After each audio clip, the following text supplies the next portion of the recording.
Pues ya que. Bueno. A ver, vamos a ver.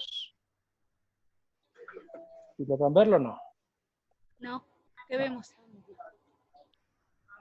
A ver, ahí están, ahí están, ahí está. Ah, ya. Entonces, ¿A poco ahí nos quedamos? Ahora, ¿a poco sí? la unidad número 1. Digo, la unidad número 4, perdón. Precisamente que cuando terminamos. Ah, Sí, es ya. cierto. Ah, ya. Ajá, sí, sí. Espérame. Vamos por las 5. La número 4 fue trastornos físicos. Vimos sordera, ceguera. Sí. Ajá. A ver, no, espere. Sí, trastornos del déficit visual. Exactamente, muy bien. Y obvio, movilidad también, ¿no? Creo. Paraplegia, triplegia, etcétera, etcétera. Sí. Sí. Pues obvio, vamos por la unidad número 5. De hecho, aquí faltan 2 unidades. Creo que hoy sin ningún problema vamos a terminar la unidad número 5. Y obvio, para el próximo lunes, la número 6, también va a estar muy sencilla porque es un repaso del curso de psicopedagogía, perdón, evaluación psicopedagógica 1. Entonces, si tienen sus apuntes, ahí denles una revisada porque yo no sé qué fue exactamente lo que hayan visto en la última unidad. Entonces, esta es trastorno del déficit cognitivo. Tenéis mucho cuidado porque, de hecho, es un término ya antiguo con respecto a la clasificación que ya les había comentado.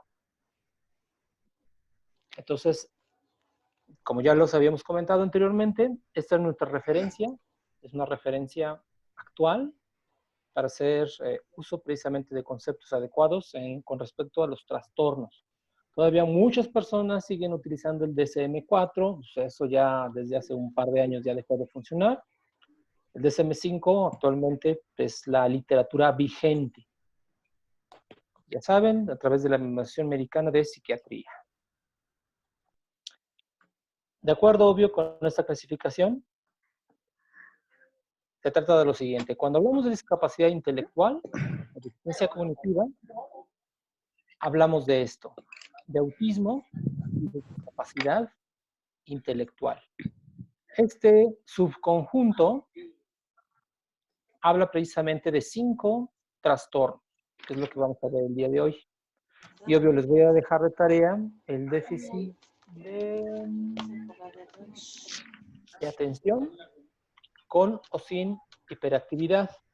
Porque esa, adivinen qué, es otra clasificación. Entonces, de acuerdo con el nombre de la unidad, no debería de verse aquí. Pero apuesto que, de hecho llevan educación especial, si no me equivoco, ¿no? Sí. Sí. ¿Ya vieron eso en esa materia? ¿Qué? No me acuerdo.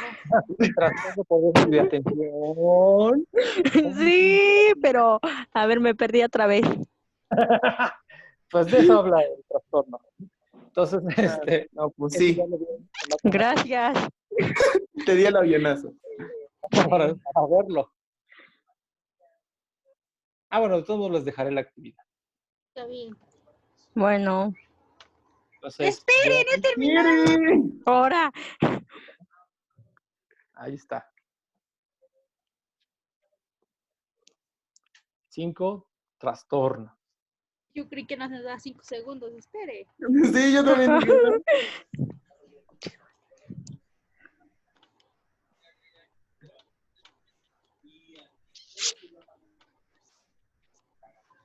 Como que Irán anda muy callado, ¿no? ¿Cierto? No lo he escuchado. No te duermas, Irán. A lo mejor ni está presente él. Nada No más. lo dudes, no lo dudes. Ya, siguiente. Irán, ¿estás vivo? Bien. Entonces, vamos a ver el primer trastorno.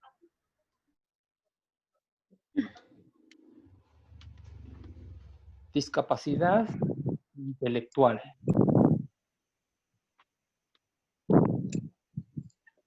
Entonces, Número uno, este concepto, ¿a qué se refiere? Aquellas personas precisamente cuya inteligencia es limitada.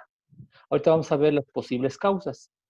Pero ¿cuál es el efecto precisamente de que la inteligencia se encuentra precisamente con esas características? Número uno, que en este caso para poderse adaptar a la vida cotidiana va a requerir precisamente apoyo, ayuda, y es precisamente a través del trato que le dan los docentes en sus escuelas, quienes deben desenfocarse en este pequeño grupo para que puedan desarrollar las habilidades que traen precisamente desde nacimiento, que desde luego pueden llegar a ser limitadas. Espere, profe, espere. Ay, Dios santo, le cambia muy rápido. Está viendo que Entonces, escribimos obvio, bien lento. recuerden, bueno, aquí se me olvidó resaltarle los conceptos en diferentes colores para que no tuvieran ningún problema y lograran identificarlos con mayor facilidad. Hola, profesor, buenas tardes. Perdón que los interrumpa, pero estoy checando que estén conectados y trabajando. Listo. Sí. Aquí obvio está el grupo presente. Espere, no lo voy a cambiar. Están todos conectados, ¿verdad? Alondra, Sí. Iván. Ok. Perfecto. Bueno, pues cualquier duda, chicos, que tengan, vamos a estar trabajando de 10 a 3, por plataforma, por la página de Facebook, ¿vale? Ok, Vale, gracias. Cuídense, que estén bien. Hasta Igual. luego. adiós. No, sí, nos van a supervisar muy bien. Ya me di cuenta. Sí, la otra obvio era la primera. No nos visitaron al grupo. No, qué bueno. Porque Daniela tardó un montón en llegar. No se podía. Pretextos sobran. Oh, Por cierto, no le daba el botón adecuado. ¿mandé? No le daba el botón adecuado. No, que no se podía. Exacto, yo también andaba en las mismas. Por eso me perdí más de la mitad de su clase. Yo también. Luego les paso el link para que puedan acceder. Ya me regresé. ¿Sí? ¿Ya todo está bien? ¿Ya? Sí, Sí. Muy bien. Entonces, a este trastorno antes se le llamaba retraso mental. De hecho, ahora es inadecuado utilizar ya ese concepto porque ya es viejo, incluso no dice mucho. Es como decir a una persona, bueno, estás loco, pues, no me estás diciendo gran cosa. Ajá. ¿En qué consiste en este caso la discapacidad intelectual? Problemas que tienen que ver con el pensamiento abstracto, es decir, aquel pensamiento que nos permite establecer generalidades, para poder establecer juicios, para poder planear actividades, solucionar problemas y desde luego entra el razonamiento y todo el aprendizaje general, que es precisamente lo que nos importa y qué les importa precisamente como futuros educadores. Entonces, recuerden, la discapacidad intelectual y qué ámbitos, qué aspectos precisamente tiene sus efectos. Pensamiento abstracto, el juicio, planeación, resolución de problemas, razonamiento y aprendizaje general.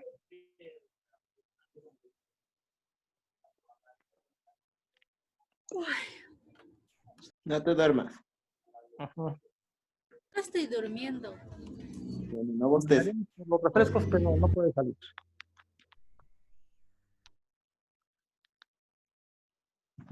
Ya. ¿Listos? Perfecto. Preparado. Listos nunca. Las palomitas. Espere, eso es importante. Sí, Que luego palmazo. ni viene. Esta vez va a Sí, haber es mucho cierto. palma. Entonces, ni las profesoras, ni ¿qué les gustaría? Ni los padres de familia, ni un estudiante de psicología está capacitado para poder establecer un diagnóstico y decir a una persona que, bueno, que X persona, que X niño, que X alumno sufre de una discapacidad intelectual. No, los únicos que pueden determinarlo precisamente un psicólogo clínico, un psiquiatra, paidopsiquiatra, sería lo más correcto, y es a través precisamente de pruebas estandarizadas, pero por eso lo coloco esta vez en rojo, de tipo individual. Existen pruebas de inteligencia que se aplican de forma grupal, pero estas no son recomendables, no son las empleadas para establecer un diagnóstico precisamente de discapacidad intelectual, porque realmente son menos precisas. Las pruebas de inteligencia grupal son muy generales. Si bien es cierto, sí dan cuenta de ciertas habilidades, pero no se especializan en hacer un estudio de forma individual. Profe, ¿Dudas? tengo una duda. Venga. Entonces, ¿los psicopedagogos tampoco entrarían en estas pruebas? O sea, no pueden... Sí, pero siempre y cuando, obvio, sean eso, psicopedagogos. Si es una psicóloga que la está jugando a la psicopedagogía, yo tengo mis reservas. Ah, ok. Si es una trabajadora social que está trabajando en USAER y que la mandaron a precisamente que haga evaluaciones psicopedagógicas, no sería una persona recomendable.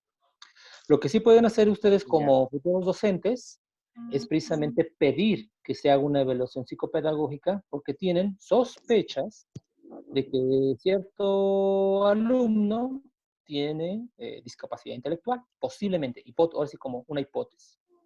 Ah, ¿Sí? ya. Perfecto. Porque, ¿qué pasa? Este término es bastante fuerte. Inmediatamente cuando a alguien se le asigna una etiqueta, aquellos profesionales de la conducta y de ciencias sociales se supone que deben saber qué significa, pero inmediatamente otras personas no, lo cual puede caer, como hace un rato mencionábamos, ¿no? Determinados tipos de estereotipos pueden generar prejuicios y entonces, en lugar de ayudar, se estorba. Perjudica. Eso es muy bien. Por lo tanto, la discapacidad intelectual comienza, desde luego que en la infancia, y se va viendo sus estragos, se reafirma en la adolescencia.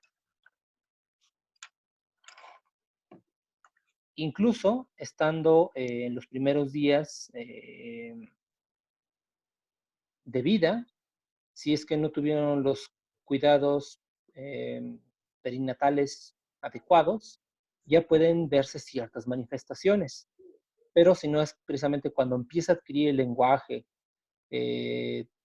tanto oral como simbólico, cuando precisamente se va reafirmando su condición.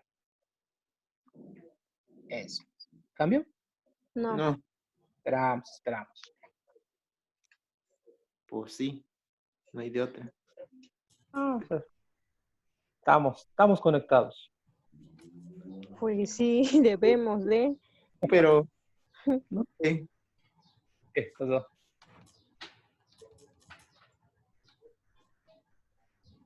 Creo que Irán sí se durmió. ¿Eh? Ahorita les pongo una evaluación. ¿En serio? ¿Tan rápido? ¿Ya me va a reprobar? No se pase. No. O nomás es de prueba. Pues sí, ¿cuándo serían? Ahorita se las pongo de prueba para que vayan viendo precisamente su avance. Esto se supone que ya también debieron de haberlo visto en la otra materia. ¿No han tocado este punto? ¿La ¿Cuál discapacidad materia? intelectual? ¿Cuál? Con educación especial. Sí. Sí. ¿Sí? Sí. Perfecto. Entonces, no está tan difícil para ustedes. En eso creo. Bueno, Muy bien. ¿Listos? Ya.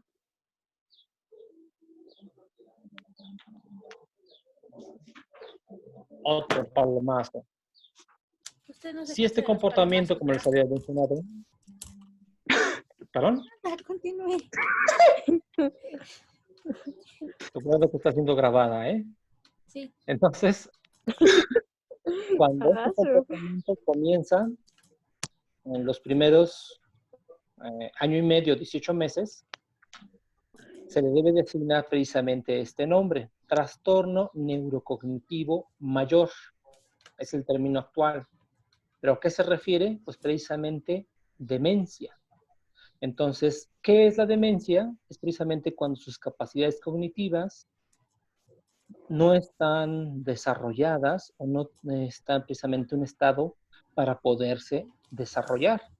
En consecuencia, habrá precisamente más problemas para que exista ese aprendizaje y esa adaptación.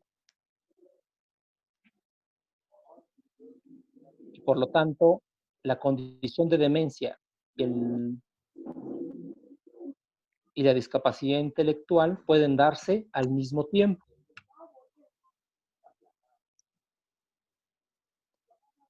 Pregunta capciosa, yo veo relacionándolo precisamente con su materia de desarrollo humano que llevaron hace un par de cuatrimestres.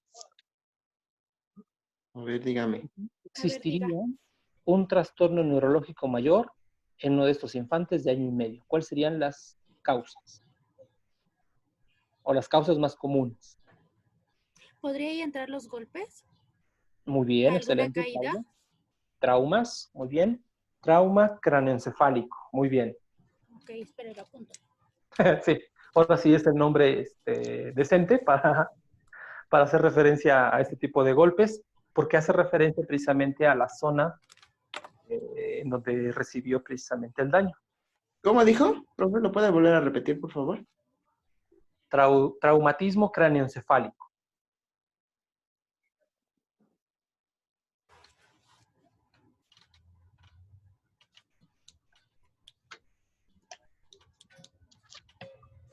Otra pregunta, obvio, relacionándola.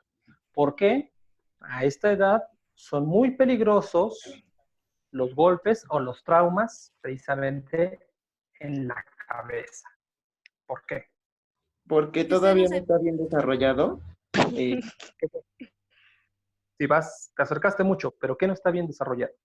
Usted nos había Su explicado cabeza. que la cabeza no estaba del todo desarrollada, que no había cerrado del todo. Exactamente. El cráneo todavía se encuentra fragmentado. De hecho, el cráneo está compuesto precisamente por una serie de placas. Y si estas todavía no soldan o se fusionan, está expuesta precisamente la masa encefálica y solamente lo protege unas muy pequeñas, delgadas capas, como es la dura madre y el cuero cabelludo. Entonces, es letal un traumatismo a esta edad. Profe, Sí. entonces cuando decían, bueno, no sé si también entre como pregunta o sobre el tema, pero ve que luego decían las abuelitas que cuando estaban abiertos de la cabeza, ve que lo cerraban. Entonces también eso puede como que ayudar o perjudicar, se podría decir. Interesante pregunta. Actualmente los médicos ya no recomiendan esa práctica porque, vamos a ser honestos, muchos no tienen conocimientos de anatomía y de fisiología. Entonces, si efectivamente algunas de esas placas todavía no se han unido, cuando ejercen presión, lo que pueden ocasionar es precisamente pequeños derrames cerebrales debido a la presión. Entonces, y obvio, como profesional de la conducta y de la salud, no recomiendo que hagan esa práctica personas no capacitadas. En el caso de algún accidente, aunque los niños son propensos a las caídas, hay precisamente fractura de cráneo y fractura de cráneo expuesta. Entonces, el médico y un neurólogo, en este caso sería la persona adecuada, para que vea si es necesaria una intervención quirúrgica y él pueda mover, en este caso, los fragmentos de cráneo. Entonces, no es recomendable que hagan este tipo de prácticas. Ya. Que pueden dañar, obvio, el encéfalo o cerebro, pero pueden acarrear ceguera, sordera, y desde luego problemas en el desarrollo de su personalidad, debido a que se encuentra anatómicamente alojada en los lóbulos frontales, es decir, detrás de la frente. Esa parte del cerebro se encarga de la construcción de la personalidad. Entonces, no, hay que tener mucho cuidado precisamente con el manejo de estos infantes. Incluso tampoco es recomendable que les dé la luz del sol de forma directa en la cabeza de los bebés, porque como no se ha fusionado los huesos del cráneo, la radiación solar pega directamente en el cerebro. Entonces, por eso se les coloca esos pequeños gorritos. No sé si los han visto. Protegen, en cierta forma, más su masa cefálica. Ya. Muy bien, muy bien. Muchas gracias. En pantalla tienen precisamente algunos comportamientos que son bastante visibles cuando hablamos de este trastorno. La agresividad. ¿Por qué? Porque sencillamente el individuo todavía no ha desarrollado la capacidad de discernir que su comportamiento no es apropiado dependiendo precisamente del contexto. Entonces, si algo desea, va y sencillamente lo toma, lo arrebata. Eso es un comportamiento agresivo. Entonces tengan mucho cuidado, estamos hablando de agresividad, no de violencia. El segundo punto, dependencia. Significa precisamente que un niño con ese trastorno todavía necesita la ayuda de los adultos, padres principalmente, para que haga cosas muy sencillas o que su edad ya se supone debe de hacer solo, como por ejemplo bañarse, ir al baño y limpiarse. Entonces siempre necesita a alguien más. O incluso cuando come, es incapaz de tomar la cuchara, los utensilios y requiere ser asistido, darle de comer en la boca. O sea, todavía no se vuelve autodependiente, digamos. No ha desarrollado efectivamente comportamientos independientes. Ah, La impulsividad, ya lo habíamos mencionado, entonces todo se rige precisamente emociones. Entonces, si algo no le gusta, lo tira, lo patea, lo desecha. Si desea algo, va y lo toma. Sencillamente no lo piensa. Las emociones afloran. Cuando las situaciones son muy complejas, puede tomar una postura de pasividad, es decir, está esperando a que otros lo ayuden a tener lo que él necesita, sencillamente está quieto, pasivo, no dice nada, no expresa nada. Ya cuando obvio es más grande y dependiendo precisamente del grado del trastorno que posee, puede llegar hasta autolesionarse, lastimarse. Puede arrojarse, puede incluso tomar un objeto y cortarse. También son muy tercos. Aquí muchos psicólogos dirían que tiene una autoestima baja. En lo personal, no comparto esta idea. De hecho, la personalidad se consolida hasta la adolescencia. Entonces, obvio, hablar de niños con baja autoestima, yo considero que es un término no muy aplicable. Ujú. Y desde luego, escasa tolerancia a la frustración. Se desesperan, por eso muchos niños no terminan sus actividades, no se esperan hasta la hora del desayuno para comer o ingerir sus alimentos. Y entonces es eso, escasa tolerancia a la frustración. profe, ¿Qué te pasa? en la autolesión, La autolesión. entonces digamos que el niño puede desarrollar a temprana edad, no sé, la actividad que se ve en la adolescencia, cutting. Mira, aquí obvio ahorita lo vamos a ver con otros signos. No Ok. podríamos aseverar que todos los adolescentes que se cortan, se autolesionan, número uno, tienen una deficiencia intelectual, o bien el famoso, ¿qué? ¿Cutting? Es el término en Ajá. inglés, ¿verdad? Sí. No. Ese, digamos, sería otro signo de otro trastorno, Ah, ya. sin duda alguna. Sí. Ok. Ahora sí, ya lo habíamos comentado a grosso modo, pero vamos a ver precisamente lo que origina o lo que puede originar esta discapacidad intelectual. Número uno, las causas genéticas. Y digo número uno porque nada más están enlistadas, no significa que sea la mayor. De hecho, de acuerdo con los informes que dan los psiquiatras norteamericanos, todos los casos que le han llegado, solamente el 5% representa esta causa. Y referentemente precisamente a anomalías cromosómicas. Aquí tenemos dos enfermedades. La primera tiene que ver precisamente con una maldeformación, obvio, precisamente de todo su cuerpo en general, incluso hasta los pies.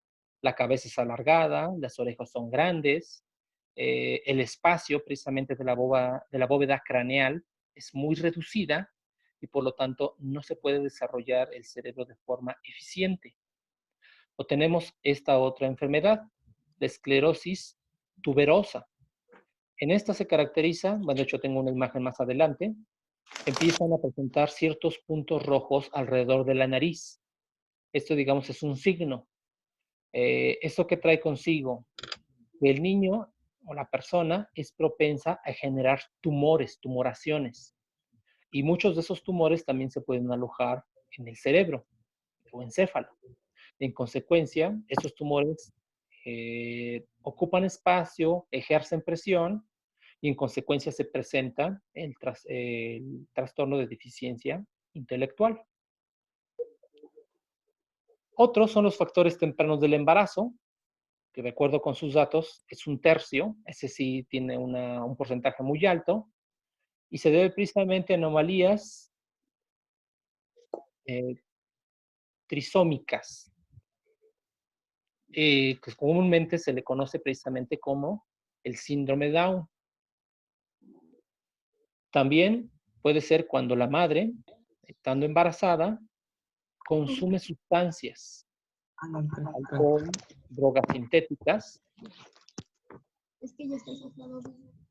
o bien puede contraer una infección ya sea bacteriana o producida por algún virus. Pero generalmente las infecciones son producidas por bacterias, a causa de bacterias. Entonces, por eso es importante, e incluso lo debieron de haber visto en otra materia, que cuando una mujer está embarazada debe de tener precisamente cuidados y supervisión constante para evitar este tipo de lesiones. Ya en la actualidad hay ciertos procedimientos, incluso operaciones, que se le puede hacer al producto antes de nacer. Pero desde luego que no todos los hospitales están capacitados, no todos los médicos tienen esas habilidades y que por desgracia todo tiene que ver con el factor dinero. Entonces, si tiene el dinero suficiente y se ha detectado cierta anomalía, se puede corregir, pero no todos estamos en esas posibilidades. ¿Listos? ¿Cambio? Profesorcito, sí me escucho, sí me escuchan. Ya Sí. te escuchamos. Sí, ya. Ayer, gracias, pero ya me pasa el celular, está bien, ya. Siga, profesor, gracias. Perfecto. Ya, gracias. Muy bien. Ujú. Tenemos con un 10% los factores tardíos del embarazo y perinatales. Ya ustedes habían mencionado, bueno, serían los cuidados postnatales después de haber nacido. Pero aquí hablamos precisamente cuando también la madre no tiene los suficientes cuidados o bien el personal médico. Puede sufrir de desnutrición fetal porque no tuvo una buena alimentación la madre. En el caso del personal médico puede ser muy descuidado, ya lo había mencionado. Un traumatismo durante el embarazo, durante el parto, perdón, es precisamente cuando al momento de nacer no lo sujetan bien y este puede caer al suelo o puede ser golpeado con algún otro objeto. Eso parece como de caricatura o raro, pero puede llegar a suceder. Y más con los practicantes, ¿cómo se llaman? Internistas. Entonces, precisamente, como van a practicar, los meten a las salas de parto a recibir los productos. Pero como es la primera vez que lo hacen, no saben que es resbaloso y deben de tener una cierta posición. Además de que se ha visto que actualmente las posiciones que toman las madres cuando van a dar luz durante los partos asistidos no es la posición adecuada precisamente para que den a luz. Existen otras posiciones, por ejemplo, la más recomendable que algunos dicen es que ella esté de pie. ¿Qué representa eso? Que sufra un traumatismo, en este caso el producto, si no se tiene la preparación adecuada y los conocimientos necesarios para este tipo de procedimientos. Otros son precisamente en el que el bebé sea prematuro, que nazca antes de tiempo, y que obvio que no se ha desarrollado de forma eficiente sus pulmones, precisamente para que pueda respirar por sí mismo. Y en este caso no se genere muerte cerebral. También existen las afecciones físicas adquiridas durante la niñez, que ese afortunadamente ha disminuido el porcentaje. Al menos en la década de los 80, en muchos países de Latinoamérica y países en vías de desarrollo, todavía existían casos de poliomielitis. Es una infección precisamente que traía como consecuencia parálisis cerebral, que alguno de sus miembros dejara de funcionar, que no pudieran hablar por sí mismos y que muy fácilmente no se les tomaba en cuenta para que fueran a la escuela normal. Por lo tanto, eran rechazados de muchos tipos de educación, lo que propiciaba que se diera un trastorno precisamente de déficit intelectual. Entonces, ¿cuáles serían estas afecciones adquiridas? La intoxicación con plomo, infecciones ya lo habíamos mencionado, y traumatismos o golpes.